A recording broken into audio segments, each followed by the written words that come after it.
West ইন্ডিজের একজন Darren Sammy আছেন, তখন অধিনায়ক হিসেবে আর এখন কোচ হিসেবে ওয়েস্ট ইন্ডিজকে তিনি নিজের সর্বোচ্চটা দিচ্ছেন। তাকে বলা হয় ওয়েস্ট ইন্ডিজের ব্ল্যাক ডায়মন্ড।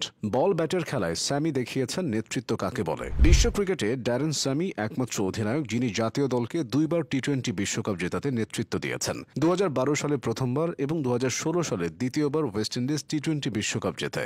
মার্লন স্যামুয়েলস কিংবা কার্লোস ব্রাথওয়েটরা সবার স্মৃতিতে থাকলেও আসল কাজটা করেছিলেন ড্যারেন স্যামি। সেই স্যামিকে 2016 সালে নেতৃত্ব থেকে সরিয়ে দিয়েছিল ওয়েস্ট ইন্ডিজ। চাপা অভিমান ছিল, তবে ক্রিকেট ছাড়ার পর কোচ হয়ে আবারও ওয়েস্ট ইন্ডিজকে সার্ভিস দিচ্ছেন। ক্রিকেটার স্যামিও কম খ্যাতি অর্জন করেননি। স্যামির সম্মানার্থে তার নিজ শহর সেন্ট লুসিয়ার বোসেজের ক্রিকেট গ্রাউন্ডের নাম পরিবর্তন করে ড্যারেন স্যামি ক্রিকেট গ্রাউন্ড রাখা হয়েছে। IPL, CPL, BPL, PSL cricket খেলার জন্য তিনি দুনিয়ার সকল প্রান্তে ছুটে বেরিয়েছেন। সব সংস্কৃতি আর মানুষদের সাথে মিশে যাওয়ার অভাবনীয় ক্ষমতা তার। তবে চেহারার জন্য কটাক্ষের শিকার হয়েছেন, শুনেছেন নানা আজেবাজে কথা। সেসব নিয়ে মিডিয়াতেও তাকে কথা বলতে দেখা গেছে। ড্যারেন স্যামির পুরো নাম ড্যারেন জুলিয়াস গার্ভে স্যামি। শৈশব থেকেই স্যামির মধ্যে অমায়িক ও মার্জিত আচরণ লক্ষ্য করা যেত।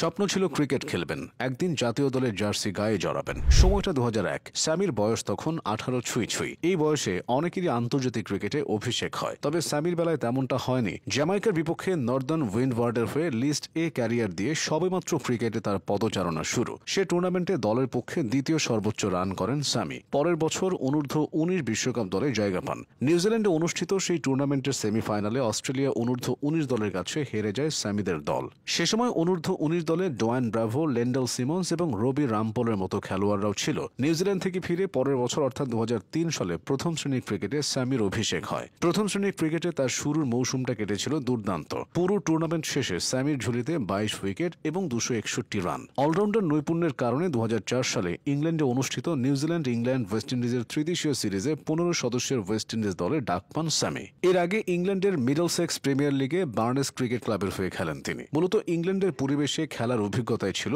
দলে তার সুযোগ পাওয়ার মূল কারণ। 2004 সালের 8 জুলাই নিউজিল্যান্ডের বিপক্ষে ওয়ানডেতে অভিষিক্ত হন স্যামি। দুর্ভাগ্যবশত সেই ম্যাচ বৃষ্টির কারণে পরিত্যক্ত হয়। পরে সেই সিরিজে আর কোনো ম্যাচ খেলার সুযোগ পাননি তিনি। কিন্তু 2004 সালের সেপ্টেম্বরে চ্যাম্পিয়ন্স ট্রফির জন্য ঘোষিত ওয়েস্ট ইন্ডিজ দলে আবারও সুযোগ পান স্যামি। সেই টুর্নামেন্টে ইংল্যান্ডকে হারিয়ে চ্যাম্পিয়ন হয় ওয়েস্ট ইন্ডিজ। বছর তিনেক পর 2007 সালে ওল্ড ট্র্যাফোর্ডে ইংল্যান্ডের বিপক্ষে টেস্টে অভিষেক হয় স্যামির। অভিষেক ম্যাচে তিনি 56 রান দিয়ে তুলে নেন 7 উইকেট। ধীরে ধীরে জাতীয় দলে নিজের অবস্থানটাও শক্তপোক্ত করে ফেলেন। 2010 সালে ক্রিস গেলকে সরিয়ে স্যামিকে ওয়েস্ট ইন্ডিজের অধিনায়ক ঘোষণা করা হয়। 2011 সালে তার নেতৃত্বে বাংলাদেশে খেলতে আসে ওয়েস্ট ইন্ডিজ, যেখানে বাংলাদেশকে 1-0 হারিয়ে সিরিজ জিতে নেয় ক্যারিবীয়রা। সে বছর ট্রেন্ট ব্রিজে ইংল্যান্ডের বিপক্ষে ব্যাট হাতে টেস্টে প্রথম সেঞ্চুরি করেন স্যামি। স্যামুয়েলসকে সাথে নিয়ে গড়েছিলেন 204 রানের জুটি। সে সময় সপ্তম উইকেট জুটিতে এটাই ছিল সর্বোচ্চ। 2012 সালের টি-20 বিশ্বকাপ শুরুর আগেও কেউ হয়তো চিন্তা করেনি ওয়েস্ট ইন্ডিজ হবে বিশ্ব চ্যাম্পিয়ন। তবে গ্রুপ পর্বের ম্যাচ সহ নকআউটের উত্তেজনাকর মুহূর্তেও স্যামির অসাধারণ নেতৃত্ব ক্যারিবিয়ানদের বানিয়ে দেয় টি-20 বিশ্ব চ্যাম্পিয়ন। 4 বছর পর 2016 সালে ভারতের মাটিতে আবারও একই রকম দৃশ্যের অবতারণা হয়। সবখানেই ড্যারেন স্যামি আলো হয়ে জ্বলেছেন। ক্রিকেটটা ছাড়ার পরও 22 গজের মায়ায় আবদ্ধ হয়ে আছেন।